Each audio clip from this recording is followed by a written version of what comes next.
नमस्कार, बिहार तक देख रहे हैं आप और आपके साथ मैं हूं हर्षिता सिंह। बिहार में 12 फरवरी को फ्लोर टेस्ट होना है, जिसको लेकर के लगातार ऐसी चर्चा है कि खेल हो जाएगा।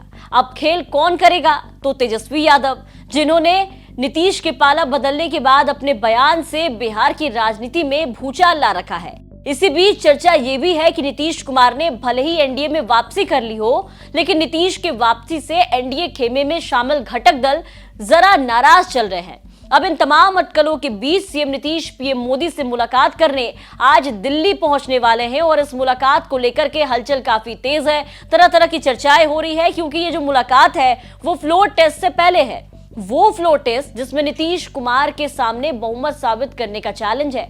बीजेपी के सामने चिराग मांझी तमाम एनडीए के घटक दलों को साथ लेकर चलने की एक चुनौती है, टेंशन है। वहीं एनडीए में सीट शेयरिंग को लेकर के भी आप देखिए कि खूब चर्चा हो रही है। 2024 के लोकसभा चुनाव से पहले मुख्यमंत्री नीतीश कुमार बीजेपी के साथ एनडीए में शामिल हो गए। अब एनडीए में सीट शेयरिंग को लेकर के अटकलें तेज हो गई है कि क्या नीतीश कुमार को एनडीए में 17 सीटें मिल जाएंगी, क्योंकि जेडीयू इंडिया गठबंधन में जब थी तो 17 सीटों की मांग कर रही थी, लेकिन बात नहीं बन रही थी। इसी बीच नीतीश कुमार ने पाला बदल लिया और एनडीए में शामिल हो गए और आज नीतीश पीएम मोदी से मुलाकात करेंगे। दिल्ली में प्रधानमंत्री नरेंद्र मोदी से मिलेंगे, साथ ही बीजेपी के वरिष्ठ नेता अमित शाह और राष्ट्रीय अध्यक्ष जेपी नड्डा से भी मुलाकात करने वाले हैं। 2 दिन पहले बीजेपी के केंद्रीय नेतृत्व ने बिहार के दोनों उप मुख्यमंत्री सम्राट चौधरी और विजय कुमार सिन्हा के साथ दिल्ली में बैठक की थी। ऐसे में यह चर्चा तेज हो गई कि क्या 2024 के चुनाव में सीटों को लेकर के भी एनडीए में पेच फंस गया है। बता दें कि 2019 के लोकसभा चुनाव में जेडीयू, बीजेपी और लोक जनशक्ति पार्टी एक साथ चुनाव लड़ी थी। 17 बीजेपी और जेडीयू को मिले, वहां पर उन्होंने अपने उम्मीदवार उतारे और लोजपा 6 सीटों पर चुनाव लड़ी थी। इसमें जेडीयू को एक सीट पर हार का सामना करना पड़ा था। 16 सीट जेडीयू जीत करके आई थी। बीजेपी 17 की 17 सीटों पर चुनाव जीत गई। लोजपा भी 6 सीटों पर चुनाव जीत गई।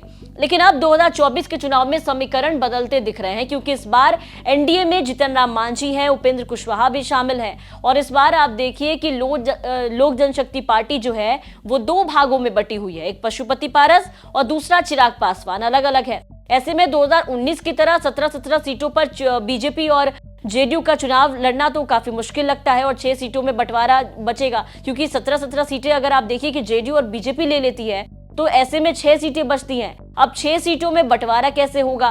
कई ऐसे सवाल हैं जो नीतीश की मुलाकात से पहले उठ रहे हैं।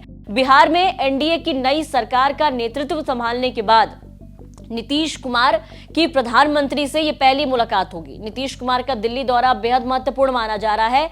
वैसे तो दिल्ली दौरे पर प्रधानमंत्री से मुलाकात को कर्टसी मुलाकात माना जा रहा है, लेकिन इस दौरे की अहमियत टाइमिंग के लिहाज से बेहद महत्वपूर्ण है माना जा रहा है।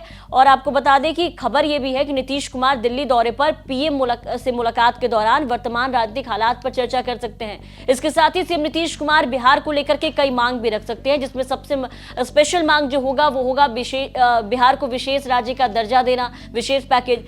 सीएम नीतीश कुमार इस बार एनडीए के साथ आने की एक बड़ी वजह, एक बड़ी मांग भी आप कह लीजिए कि ये उसमें एक शामिल थी। अगर ये मांग मान ली जाती है तो नीतीश कुमार के पास जनता में ये बताने के लिए बड़ी वजह होगी कि वो बिहार के हित के लिए एनडीए के साथ आए।